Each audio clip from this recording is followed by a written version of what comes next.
left in a situation where they are going to have to win the lanes and move from there. But do they have a better chance at that, Kyle, winning the lanes? They should. I mean, you've got Bane and a tiny support duo against a Lich Skywrath, so you should have a slight edge there. IG don't have nearly as many stunts as they did in the previous game. Their draft will be a bit slower. You have a PL Arc Warden, of course, and bc.Co is definitely able to ramp up the aggression. But to your point, you've got to do well in the laning phase. Up top, Skywrath LC versus Bane Doom. Not sure how this one will go. Stinger. He's going to be on the front lines here and going to be trying and tanking all those hits for the Doom. That way the Doom can get those higher levels. chriiiis committed to be able to kill Emo's courier. A good start here. Did take a little bit of damage in return, but I'm sure it's well worth it to keep the Arc Warden's regen from flowing. Up top, this lane is all about trading. Beast Coast, you have the Devour Sustain for the Doom and the Spam Brain Sap from Stinger. So very tough for Skywrath to get anything done up here. Kaka is going to most likely look to be rotating a bit. I'm surprised they did put the chriiiis puck mid. Drops the nuke. JT going to try and go for Stinger a bit, but they have such a big creep wave pushing in.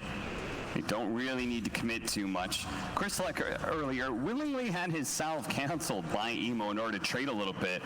He's going to try and abuse that courier, but a courier is still a long ways away. So while it's away, chriiiis actually even getting hit by that Spark Wraith. Emo's just going to abuse him for this time.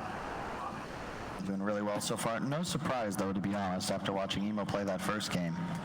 He's dominant pretty much all throughout. I think Emo is just one of those players that he's certainly shown himself to be high risk, high reward kind of style into the mid game, but his aggressive style when it comes to the laning phase seems to prove very effective against a lot of these opposing mid laners. And chriiiis, no stranger to that either. Oh, he jukes the Spark Wraith, so he will keep his salve for just a little bit longer. Top Stinger taking some pressure. Has a big stick. And he's going to turn around on Kaka. That's one of the beauties of the Bane pickup. Such an efficient hero at trading thanks to the Brain Sap. And it is creating the space. Hector is currently top of the CS board right now, 13-0. Of course, Fly is getting plenty of free farm himself here in the bottom lane with a few more denies against chriiiis. It is so tense. chriiiis keeps taking a ton of damage. Emo's already been forced to use 2 salves, same with chriiiis. And they're just consistently playing aggressive. Both heroes, CS, suffering just a little bit because of it. It seems like a chriiiis versus Emo matchup is always destined to be right on the edge at all times. Both players on the edge of potentially losing. K1 Hector actually going down at top lane as Kaka picks up the first blood. Already the Beast Coast carry off to a bit of a rocky start from the pressure of this Skywrath Legion lane. Classic dual lane. chriiiis taking some damage here as well. Fly making sure to stay in range to be able to get those frost armor hits.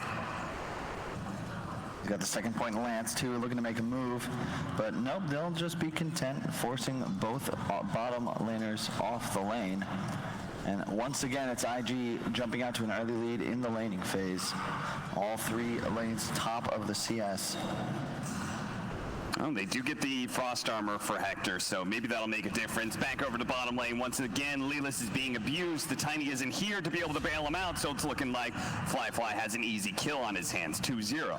At Lich plus any sort of melee carry that has a reach mechanic, Ember, Slark, PL, the top 3. It's near impossible to outlane these guys, and it's not just the CS the advantage comes from, it's the denies. Already 9 up on the PL, and they've got lane control too. Look at this, chriiiis. He's trying to commit for the kill. He has the flux on him. He's going to be forced to pop the Fairy Fire. There's Spark Wraith he has to jump away from. Locks down the kill with a concussive shot before the phase shift could come up. So close, maybe a quarter of a second away from surviving, perhaps even less. Looked like 1 or 2 frames would have been enough. Schofield does have Avalanche and Toss ready to go, but only has the mana for one of them, so he's trying to get the Toss range because it's the higher level right now, but wasn't able to close that distance, sadly. K1 Hector trying to push it, but Chris Luck once again tries to get aggressive on Emo, and that means Kaka pounces again with a killing spree. Kaka has been tearing it up this game. Really nice rotation, not just killing the puck once, but they get him on the TP as well. So all of a sudden, Chris Luck will have absolutely no game, and Puck is not one of those heroes like Magnus that can just go to the jungle and recover. You need to snowball. And you look at the CS, he's already out-denied in comparison to his creep kills, and he's died twice. Bottle was still a pipe dream. This is an arc warden of Emo free farming.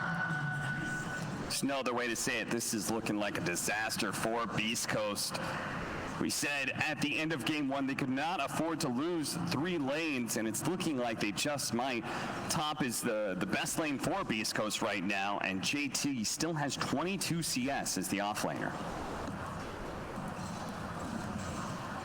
Really not much to comment on. And the concern is that, Beast Coast, who's really going to be making the plays, right? You have a K1 Hector Doom in one and Lelis on the Underlord in the other side lane. It's really just the Puck that can make moves, and his game is by far the worst of any of his cores, and I believe he's just died again. Chris Luck silenced, is going to be able to get off the wing. Rift to dodge some of that damage, but with the flux and the right clicks from Kaka, it's too much. Stinger is going to try and turn things around here. The Tempest doubles, hoping to be able to help Kaka, but the toss over. Onto the, okay, it's not going to be enough to kill the Arc Warden. It brings him a little bit low, but now it's actually the turnaround onto Schofield. The Spark Wraith lands on a Stinger instead, though.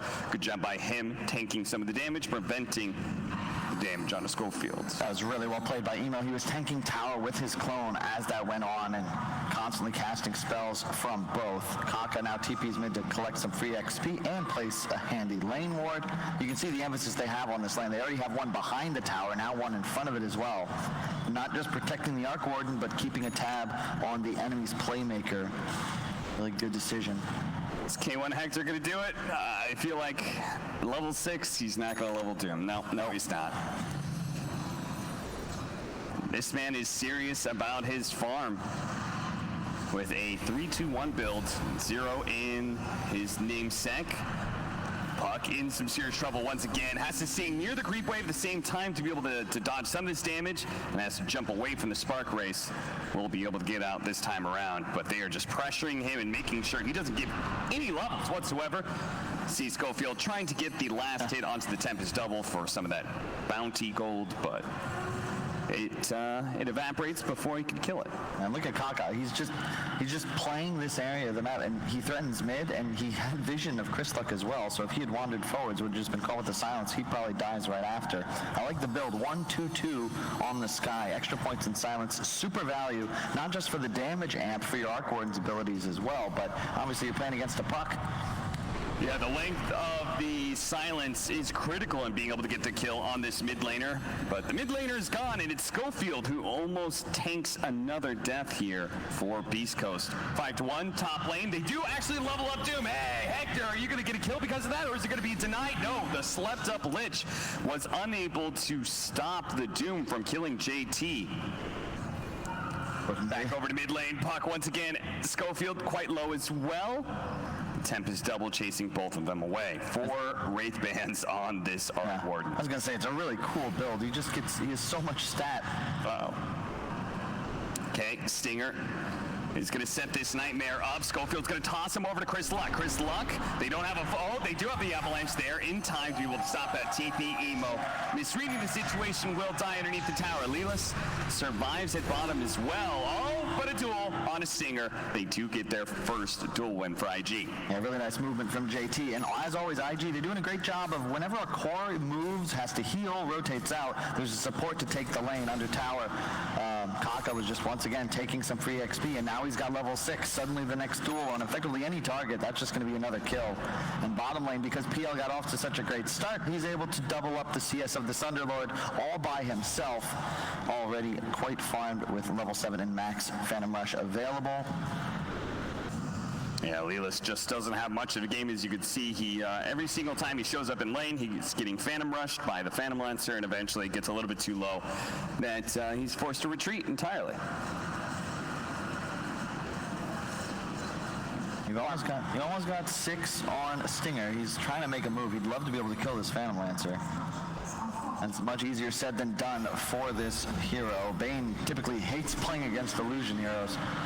Back over to mid lane. Emo challenging Chris Luck once again. He has to jump away from those spark race. The phase shift wasn't up. Is he going to die into it now as the second one's laid out? Looks like Chris Luck will escape again, as he does have his phase shift, so even if the spark race were on top of him, he'd be good. Stinger, as you said, has some issues with all his single target damage with illusion heroes, and that's why Fly was able to chase him away. Oh, actually lands back inside the pit. Fly, his real hero has been discovered, but there is going to be Kaka to be able to intercept and slow down chriiiis. They'll be able to pick up the bounty room, but Kaka is going to be chased away and won't be able to nab that outpost. So it's going to be even Firestorm laid out. Oh, the damage quickly taking out Stinger, but they do have the coil onto the two of them. It's all worth it if they can get the Phantom Lancer kill, which they do. Chris Luck with the Waning Rift gets the kill. Base shifts out the concussive shot and escapes rather cleanly, leaving chriiiis to take the outpost. Yep, 1-for-1 trade now, so not bad